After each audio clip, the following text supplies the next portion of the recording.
Okay, we're good to go? All right. Well, thanks for coming in. This is my first time to GrrCON. So didn't even know this event existed, but actually it's a pretty cool event. So kudos to everybody up here doing this. I got asked to come up here, and we have a kind of a standard deck that we do on these types of events. But getting here, this has more of like a DEF CON feel to it. So kind of cool. So I'm going to try to loop some of that stuff in. And feel free to shoot questions or whatever my way. Really want to try to do some interactive stuff as well. So I run all the sales engineering teams for SentinelOne. I always tell people never do a demo live, and that's what I'm going to do today is do the demos live. So it'll probably blow up in my face. And feel free to laugh at me as we do it. It'll make everything more entertaining that way. So today I kind of thought a bit about my background, I guess, to make sense of why I'm here. I spent 6 years on Air Force before I came in the commercial side. I used to be a security architect. I did cyber attack and cyber defense programs there. And after that, I spent a little bit of time at MITRE before converting to the dark side and moving to a product vendor, which has actually been a lot of fun. So the last 6 years I was over with Fidelis, then I came over to SentinelOne about 7 months ago. So I've worked with a lot of CISOs. I've had opportunities to do, corporate laydowns for some of the biggest IT firms around there. I've done the IT laydowns as well at Air Force and security architectures. So I want to talk a little bit about what I've seen over the past, I guess, almost 20 years, which is scary that I can say that now, about what I've seen and then what the challenges are in terms of the attacker, the defensive cycles of how we iterate and what we go on. So at the end of the day, it's coming down to, in my opinion, like what I see right now is the threat markets evolve really quickly, and there's a lot of reasons for that, and we'll get into those. On top of that, the traditional enterprise perimeter just kind of vanished, right? And how many people in here work from home by chance? Okay, that's about half, and that's kind of normally what I see when I'm going around. So the traditional enterprise has kind of vanished. Now, how many of you use cloud assets of some force, like cloud apps or anything of that nature, right? So your data is kind of all over the place, right? And then on top of that, the IT market's kind of tightened a little bit, so we don't have just unlimited resources. Even in the Air Force, I had limited resources, just a few million a year instead of the tens of millions we used to have, right? So I was very inefficient with your taxpayer money. My apologies for that. So let's start first with sort of the evolving threat space. For a long time, everybody's kind of just associated the threat space with malware, and I've had this mantra like APT is greater than malware that I used to like write on every whiteboard before any presentation that I do for any executive staff or any generals or something, trying to get them to understand that it's more than just a couple pieces of files. On top of that, we have the exploits. We're all pretty familiar with exploits. Traditional world, you just throw up an IPS and we're suddenly protected, right? And that never really worked out that well. But then you get the live attacks and direct shell access, etc. We got to put fancy names on traditional attack methods. That's what we're going to do. So SentinelOne just released its 2018 Security Index report. And hopefully this is, you guys can read it in the back of the room. But some of the things this kind of jumps out to me as I'm looking at this, right? Obviously, the large purple bars, that's representing your portable executables, your traditional executable files. They don't come across emails, as executable. They try to obfuscate them in some form or fashion, but that's really what they are. And that trend hasn't really changed much in the last 15 years. There's just a ton of them. But what's interesting here to me is the amount of lateral movement detections that are increasing, right? Those are traditionally very difficult to detect. I don't think that this is an increased activity of them. I simply think this is products getting better at being able to identify those and security teams getting better at them. But the fileless attacks and the document attacks that are sitting on the top of that sphere, those are really the Achilles heel for most organizations. Even the sophisticated ones that I've worked with, the Fortune 10s and the Fortune 5s, they still have the same challenges. And so if we jump into some of the fileless stuff, you can see the trends that we've seen in the first 6 months of this year, and these are really holding true. So the fileless attacks here specifically, when we start looking at PowerShell attacks, right? PowerShell could be emerging like a new trend. It seems last year was the year of ransomware, and this is becoming the year of PowerShell. Although we are seeing, the spiky behaviors of ransomware as you see on the right there. Yeah, you're right, my left. Those are kind of continuing. They'll peak and they'll ebb and they'll flow, and then a new nasty one will come out and it'll spike way off the chart. But malware remains a constant problem. I get that. And if you look at, like this is an avtest.org, 700,000. I think we're close to 800,000 samples a day getting submitted in now. So where is this stuff coming from? Obviously not that many people in the world that are figuring out how to turn, you know, a blue screen of death into a true compromise and a net new malware, right? So it's coming from somewhere. And this is the piece that I find interesting. So this is a snapshot I took back in April on VirusTotal. And what I'm seeing on this is just more and more is the delta between what we know and what we don't know in terms of classifying malware seems to be extending. I know as an architect, I rely a lot on threat intelligence and gathering threat intelligence from places like VirusTotal or any of the threat intel vendors or maybe a tips platform, and I want to implement as much of that threat intel as I can. The challenge is it seems like the delta and the timing on the accuracy of that is getting harder to maintain. So threat intel, I'm not throwing shade at threat intel, you have to have it, but perhaps we've over pivoted our confidence levels on threat intel a bit, right? And it's giving us, say, 48 to 72 hours of delay time is plenty of time for a threat actor to get in and do what they need to do to establish and then move on. And unless you have some really good methodologies of IR playbooks to follow, then trying to reverse down from, hey, here's the initial compromise, right, into what the active attacks are gets really hard. Now that's compounded by the reality that most of the once you've gained access to an enterprise and once you're inside that network, most of that traffic now, where it wasn't a couple years ago, is now all encrypted. So if I've got access to your enterprise and I'm reverse shelling in, I'm going to be going over secured protocols, I'll pop up web shells, I'll be going over 443. Most organizations still are not decrypting that traffic, and that's the easiest way for me as an attacker to hide. I don't have to encrypt the initial attack. That's not the piece I'm worried about. And I'm seeing more and more, probably about 50% of the C2 now is encrypted. I simply have to encrypt that third stage of when I have persistent access, and that's the piece I need to focus on. So let me give you some more statistics from our report on this enterprise risk index that I think is kind of interesting. So this big pie here above my head, it says 77% of this was unknown to reputation services. So those are the big purple bar of the executable files, just the plain core executables that should never be coming in email that come in email anyways, right? So 77% of the time when our agents, and we have a couple million of these deployed around the globe, are detecting a portable executable file, the current VirusTotal and other threat intelligence index databases are completely unaware of the file. The next one over is talking about the documentation, so documents. PDFs, Word docs, Office docs, things of that nature. 96%, if I'm reading that number right? Yeah. So 96% of those are completely unknown to threat intel on day one. So that is, I think, pretty indicative of the challenge of threat intel. So I'm not saying that you stop using it. It's still very valuable, and you still need to know if it's 48 to 72 hours later, you still need to know that was going on. But it's probably not that initial first tier that you can rely on as much as we used to in the past. A fun one that I've had some fun with this year, extortionware. It seems like this has always been a sort of a low buzz, but a couple interesting cases have popped up this year. If you're able to use social media as an attacker to profile your victim a little bit better, then you can actually go after high-value targets. And so I've seen an organization this year that is actually using extortionware going after C-level executives of top companies. And those are fun events to say the least, right? So it's a really big challenge for security folks like ourselves to tell people, here's what you can and can't do on your own home systems, on your own networks, and here's what you shouldn't respond to. It becomes a really interesting quagmire we find ourselves in. So I don't know how we stop some of those.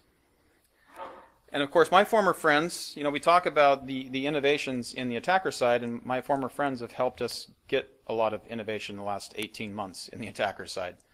So I'm not going to say a whole lot on that other than, yes, those tools are in the wild. Yes, those tools are actively being used in campaigns globally. I'm trying to get to the slides quick because I want to get to the actual techie part because that's the fun part. And then you all can start laughing at me when the demos crash and it'll be fantastic. But the threat actors as a service. So the folks that had started hacking back in the day, right? It's kind of this interesting little conundrum. U.S. government, we have these really tight security clearances, and when I leave and I come into industry, I have a lot of rules I have to follow before I can come over. If I'm in China or Russia or some other country, I don't necessarily have that. As a matter of fact, I can work for a crime group on the weekend and I can be my guard reserve unit in the daytime. That doesn't happen in China every day right now. Right, so that's going on right now. So there's that intermixing is just constantly going on. In Russia in particular, a lot of the people who were initializing these as cyber attack units back in the day, they went into cybercrime after because they made a lot of money doing that. Once those groups started hitting banks in Europe and hitting banks that owned assets by top Russian officials, people started getting arrested, and so they said, I don't think I want to do this anymore. So what they flipped into was, let me host these attack platforms for anybody else in the world to use and get arrested on. And so they're now kind of building these SaaS services, just like we're over here building these SaaS defense services, and now it's just an arms race between two SaaS providers of who can make more money, right? So interesting little conundrum we have there. This piece I don't think is too much of a rocket science here. Perimeters disappearing. Everybody agree with that? Anybody disagree with that? Okay, then I'm going to skip this whole section if we can, because that's not really teaching much. I do like this slide though, right? Because this is really the challenge. Just philosophically, right? When you're working from a securities perspective, what are you protecting? So we put up firewalls, protect perimeters, we put on all this stuff to protect devices, and we spent the first 15 years of security trying to protect like our network as if it's this physical domain and these devices as they're physical objects that we can guard and safeguard. Yet the whole time, unless you're in SCADA or unless you're in some specific instances, the component here that's valuable is really the data that's sitting on those devices, right? And we've kind of forgotten about that. Well, now the perimeter's gone, and we're all kind of panicking, going, all right, well, where's my data and how do I protect that? And then we've got governments now like GDPR and these compliance requirements coming out, punishing us if we can't protect data. All right, so this interesting conundrum's kind of hit us. On the IT market, so this is from Ponemon, okay? And they give you these fancy little numbers. And they will come down, they say basically 4% of alerts are investigating in a meaningful way. I had a SOC, 24/7 SOC, that was staffed by 36 analysts continuously. If we had them look at only the high and critical alerts, on average, for them to look and analyze every single alert that our enterprise generated, they would have less than 20 seconds per alert to make that decision. Okay, that was an organization that had pretty much unlimited funds. So obviously that challenge is real. That's me from my personal experience. And that's why I put this slide up here, right? I always felt at that point in time like I was drowning in data. And then every week I have a new security vendor walking through the door promising me that they can find me something that nobody else can find. I'm like, guys, and this is 10 years ago, right? I'm like, I don't want you to find me anything else. I want you to help me solve the stuff you've already been finding. Like, help me get through this stuff first, and then we'll go hunt for more problems. We hear from CISOs all the time they have a hard time finding talent and enough talent, and to be able to retain that talent is really hard and really expensive, right? So one of the things I have noticed is that the top talent in the security industry seems to gravitate to organizations that have forward-thinking security programs, meaning they don't want to sit in an organization and look at screens for 20 seconds and make a yes-no decision. They want to be strategic thinkers, and they want to feel like they're actually empowered in a security organization, right? And that's probably the paradigm shift that some CISOs get and some don't when they're trying to stand up these organizations, right? We can't have super, super talented people doing mundane, repetitive work and expect to be able to retain them, even if you want to pay them obscene amounts of money. Like, just some sense of sanity has to come in. And then everybody thinks endpoint's harder to manage. Yeah, big surprise there. So this kind of goes to my strategy, and I've shown this for a long time, right? Hope's not a strategy when you're trying to work in cybersecurity. Sooner or later it becomes like, what's going to happen, end of the world there. So what I want to do is kind of run through a couple scenarios, and like I said, it's probably not going to work, but it'll be fun. We can laugh. Isn't that the spirit of these things anyways, right? And probably the first one will be me remembering the password to get into these different things. All right, we're off to a good start.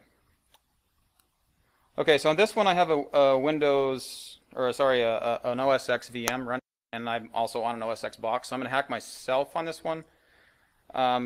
Scenario is pretty straightforward for this initial event, which we're just going to suppose that I'm going to try to target someone on spear phishing.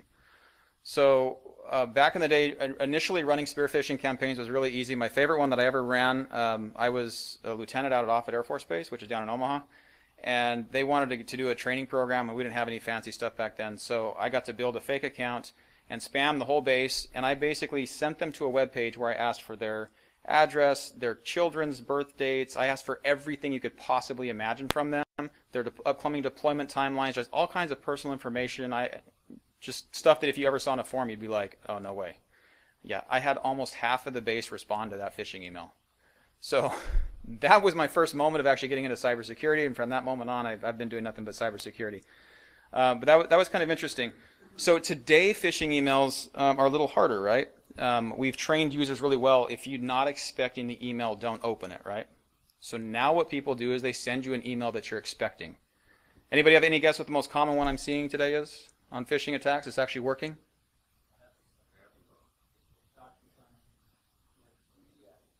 DocuSign or resumes? Is it, you're talking about the DocuSign tied to HR, right? Absolutely. If you're a hiring manager, so look, if you're a threat actor and you're a smart threat actor, what do you want to target in the organization? You're probably targeting them to steal IP, right? So the way you do it is you find the hiring manager that's got the R&D units or the engineering units you want. You send them a really enticing, well-qualified resume, and they're super excited to open that PDF. And it's coming through your systems, and you're expecting it. So if I'm coming in on a system, let's see, on my desktop, I am,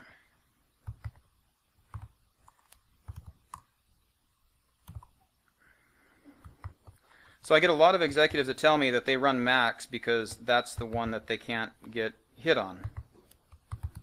And I'm not joking. There we go. Told you I can't type in front of an audience. Okay. So I'm going to get, unfortunately, contrast is off a little bit. So I'm going to start a server up here. Actually, I'm going to create my payload. I will leave this host blank. I'll leave the ports. I would typically probably in the wild run this over 443 for obvious reasons. I'll go ahead and start a server, start a multi-server so I have multiple victims connect me at one time. In this scenario, I'm just saying you get the patch from IT, the emergency patch that says if you don't do this by 4 p.m., the CISO is going to be specifically calling you out. So all you got to do is run this, and sorry, I left my AV on. And once it's in, then I've got access to the box, right? So typically, if I get into the box, now I can get a full directory listing as if I'm console directly on. So I can attack myself pretty easily here. One of my favorite things when I am going after a box like that is I'll just pull a screenshot of where I'm at. It gives me the visual, okay, of what I'm looking at, and it gives me the chance to say, okay, I want to browse this folder, I want to browse that folder, or you can see how people organize their desktops. And the visual of how people organize their desktops is really interesting because you have sometimes really organized users that line them all up, and you can see which ones are the valuable items, you know right where to target. So never underestimate the visual impact when you're going after someone. Not that I'm teaching you guys anything on that, but it works. Beyond desktops, I don't really do that a whole lot. If you hit multiple screenshots, your chances of getting picked up are a little bit higher. So, you know, most of the time it's only one or two at a time to get there. But if I'm on the screenshot, then what I'll notice is passwords.rtf. Now, back in the day, this was the target number one every single time because every user had a passwords file, usually a text file, and it would list their cell phone accounts and their credit card accounts and their email accounts and all these different things. Users have gotten smarter, but the one part of the organization that has not is IT. To this day, I can generally still find an Excel file somewhere that's got a list full of usernames and passwords. So in this scenario, I'm just going with the whole download.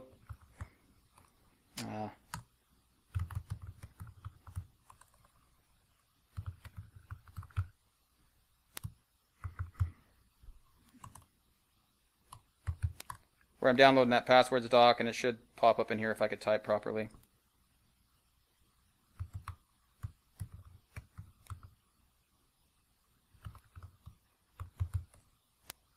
Okay. Well, it's supposed to pop up here, so the demo's already failed me. So I'm a horrible hacker. Don't listen to me. But what I would want to be doing with that, and the scenario that I was reenacting is actually one that's actually occurred, is I scan through that passwords doc and I find access to a company blog site.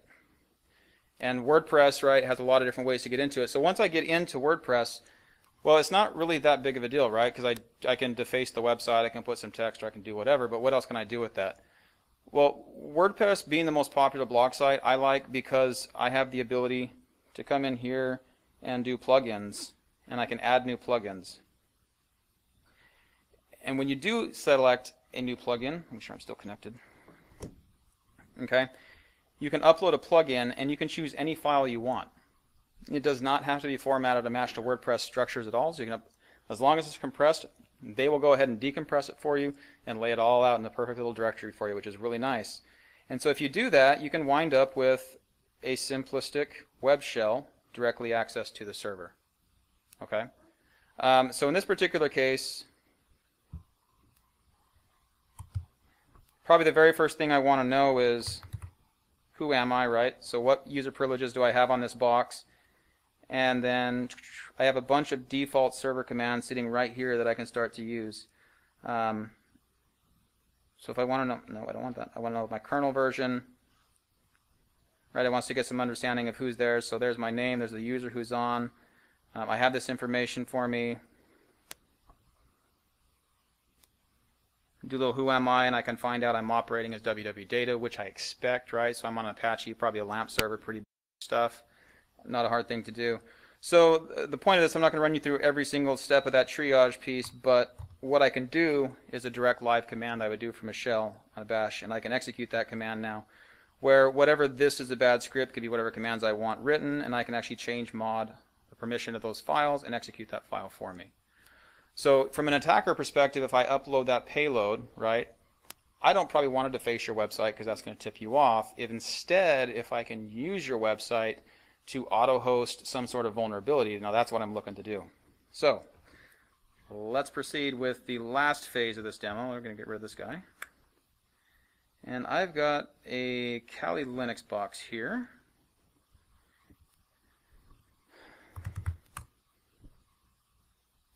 And I remember the right password, yay.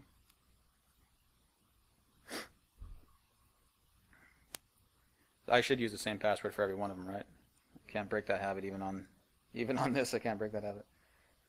Okay, so this is going to be my victim here. And so once you have, basically, if I can jump into a server and I can get any sort of a framework on that server, auto-executing on that server, then really what I want to do is attack the world and figure out a way to make some money with it, whether I'm crypto mining or whatever the trend of the day is going to be.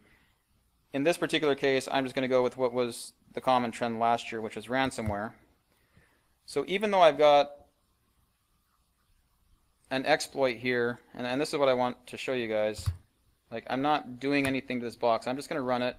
You'll see the box is connecting to the Kali Linux terminal over here. Okay, so and now it's supposedly HTML response. We'll see how he does. But the user that's visiting this website's not clicking yes on anything, they're not acknowledging anything, they're simply going to get cryptoed. I might have to do this a couple times because it's a live demo, of course, but they're just going to get cryptoed. I'm not interacting, I'm not clicking yes to run this, I'm not doing anything. Because I own that server, I'm able to auto-exploit and then just auto-drop the ransomware as the payload behind the exploit. So for me to execute this out, and if I have that ransomware doing lateral propagation, say like SMB or whatever that's going to be internally, then the window of opportunity for me to take advantage of this individual case is a matter of minutes.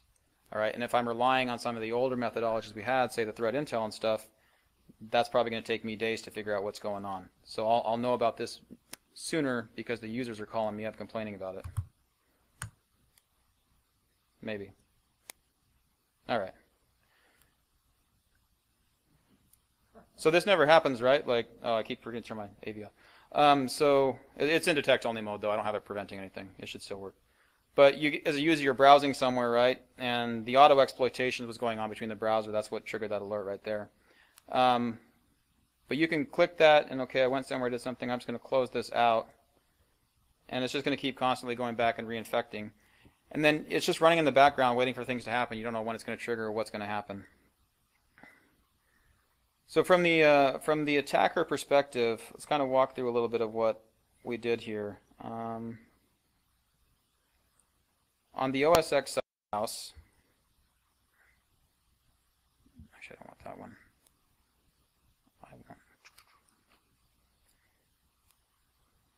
There we go. This is the one we just ran. So when we started this initial attack storyline, right, on the OS X side of the house, you can see there's an awful lot of automation stuff that happened in here. So under security 5 years ago, every single one of these steps in my attack cycle that I just went through is generating at least one alert, potentially more, and is probably coming from more than one product, right? As I'm getting down here towards the end of this, I can actually see all the command lines that I was executing and running as I was doing the attacks.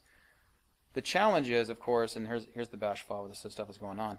The challenge is, how do I correlate that my IPS says one thing, my firewall says another thing, I may have some endpoint technologies coming in with these things, other things may only be in log files, and I have so much data coming in, but it's incomplete story and I can't put that together, right? That's one of the challenges that we've always faced.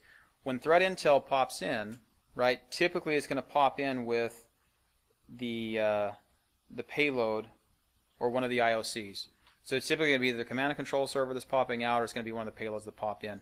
So the ability to try to track that down gets really, really hard. If your system's right, if you don't have SSL decryption going on, right, and I don't sell SSL decryption, right, I don't even have that as an option.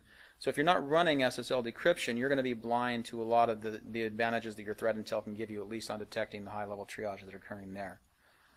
When you jump out of that, though, right, and we come back, let's come back to this. Let's take a look at what we were doing on the Linux side of the house in that same storyline. And you can use whatever you want for these systems. I just happen to have access to this text, so this is what I'll use. But I can actually walk through reversing back, and I can see the command line arguments that are made, and I can see how those were executed against my Linux box. The question is, how do I tie that back to what the user were doing beforehand on my blog site, right? And so being able to do that reverse forensics is going to take quite a bit of time, and that's time, and that's the expertise, and this is where your smart security people need to be able to spend their time, like doing that reverse forensics investigation, being able to figure out what's going on, what was closing that loop. The final piece of attack, and this is the part that's going to be extremely noisy, and it's going to be noisy all over the world, and that's that ransomware attacking all over the place. It's a pretty blatant storyline, right? Like, you visit a site and you get hit, right? There's not even, nobody's trying to hide anything here. There is no need to hide anything here. You're just going after, you're trying to target users and go get them. So I need to probably, I'll try this one more time, see why I can't get the crypto kicking off on it.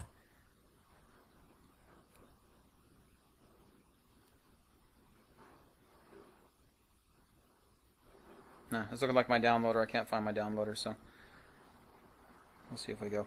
But then you come into recovery efforts and the challenges we have around recovery efforts. When you guys get an IR today, or you get a box that's infected, what's the traditional recovery method? What do you do to get that box back online? Anybody in here still re-imaging boxes? Yeah. So that's the same thing that I was doing in 2002 and 2003, and we've been doing forever. It's a challenge. I get why we do it, and on the Air Force side, it wasn't much debate, right? It's like, you're going to have your box re-imaged, and you don't really get a choice in that matter. On the commercial side, though, I've seen it's a bit more of a challenge, because you're walking into users who have work data or have other data on there, and they're saying, well, if you re-image this box, you're going to cost the company X, amounts of dollars, and then you get in this conversation, well, why wasn't it backed up? Why weren't you using the cloud drives? Why did you do this? And it just turns into a big debate. And it kind of goes down to, like, what do we want to be as security, right?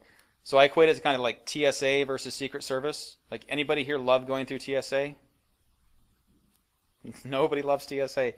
So, but Secret Service is kind of cool, right? Like, protect the president or protect whoever, and you're sort of like stealthy and just there, and you're securing when needed. So ideally, we can find some security paradigms that lend more towards that. Let's educate in front, let's help, but then let's, in the background, let's enable the users as much as possible. So simple things. One of the things I like that we're doing here is the option to roll users back. So it doesn't work really well if my demo's not working. Okay, well, it's looking like it actually cryptoed this time. Murphy's Law. Okay, I was just getting ready to quit. Okay, so now I've got a box, and the files all have been encrypted on it. Pay the ransomware, which, by the way, don't pay, because half the time the keys they give you can't unlock it. Yeah. So what I can do when I'm coming into these types of sessions now is just roll the box back, and all it's going to do is reach into volume shadow copy, the last known good point of volume shadow copy, and then do a restore point off of that and automatically apply it. If you have that policy set up for every 10-15 minutes or whatever that may be, you're good as long as you're protecting the VSS share, right? So the ransomware authors over the past year have figured this out. So the very first thing they're doing now is trying to delete or tamper with volume shadow copy. So guess what now is the easiest way to detect ransomware? Like, just look for any process trying to modify or mess with volume shadow copy. So there's a free tip. Like, you can do that on your own right now, and you can immediately kill whatever process tries to touch that, and you'll probably be blocking about 90% of the ransomware out there today. But if you're able to do that type of environment, then you can just go back and the user's right back to where they were. Right? It's a pretty seamless and painless experience. If you have something that's, say, a bit more sensitive, like, hey, maybe these guys had direct shell access and this is my domain controller and things like that, and you're starting to move into the IR phase, then we need to think back a different direction. Does everybody, how many of you in here have IR playbook for your organization? It's kind of a 50-50 shot. So this is probably the biggest gap that I see in most commercial organizations when I visit them, is lack of an IR playbook and understanding of what to do. Over and over again, when we get called into an organization that thinks they have a breach, they've already tried fixing it themselves, which means they've already messed with evidence, or they've messed with log files that would have helped us track stuff down, or they've tipped the attacker off. In a past life, we'd been working with an organization who had 3 breaches, okay, and they'd called in 3 different incident response firms to handle those breaches.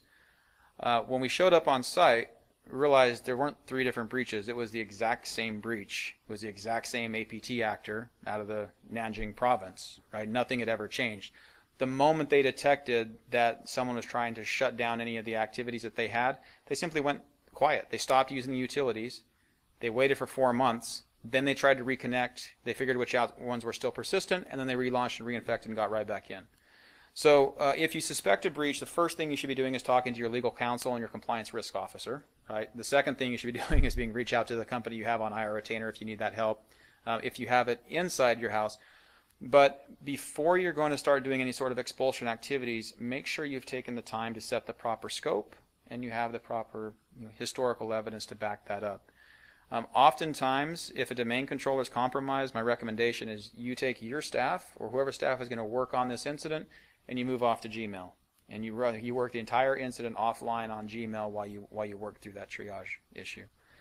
So again, not everything, there's no magical bullets, and I'm not trying to pitch a magical bullet or anything like that. If we can make user experiences simpler for, say, the more mundane tasks, and let's save the reimaging and the expulsion of type events for the more sophisticated attackers, that's probably a little better situation to be in. All right, so I will probably try to pause a few of these now, because eventually this is going to lock up on me, which may not be the worst thing in the world, right? Because who needs more slides?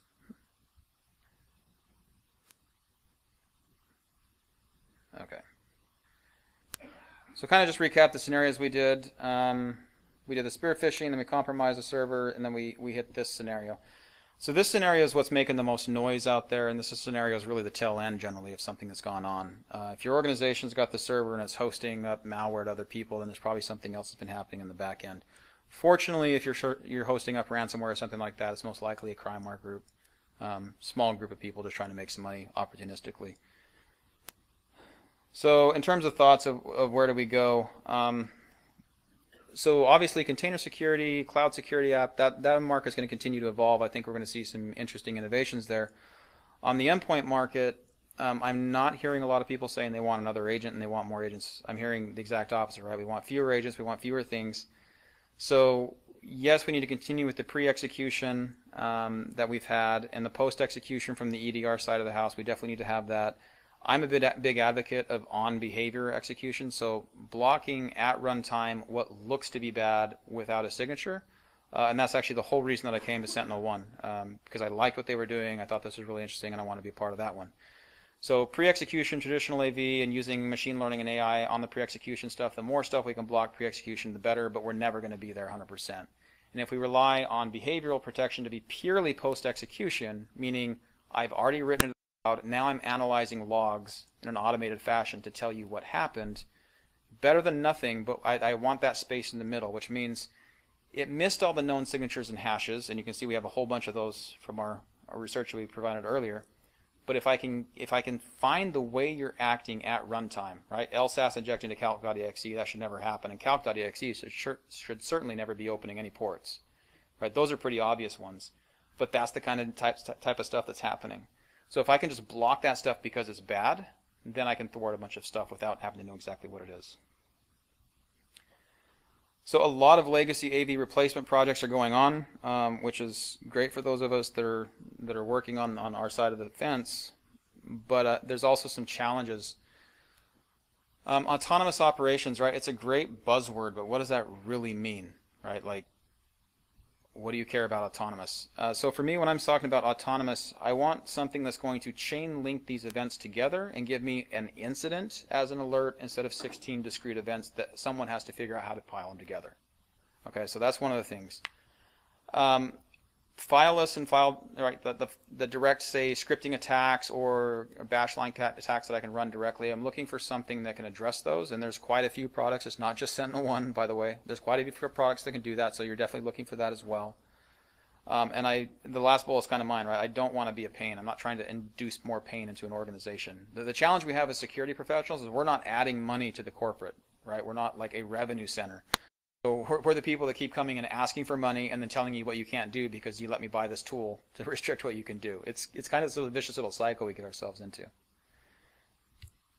So I'm not going to try to push all this stuff. Sorry, click-throughs. Yeah, so I'm not trying to make it a marketing event. The other one is integration and being able to tie the integration automations together. So most products today have a pretty good RESTful API or a good API stack. Definitely inquire about that beforehand, and then what integrations can they support natively versus what integrations do you have to stitch together yourself, or does VARs or whatever that you're working with can tie together.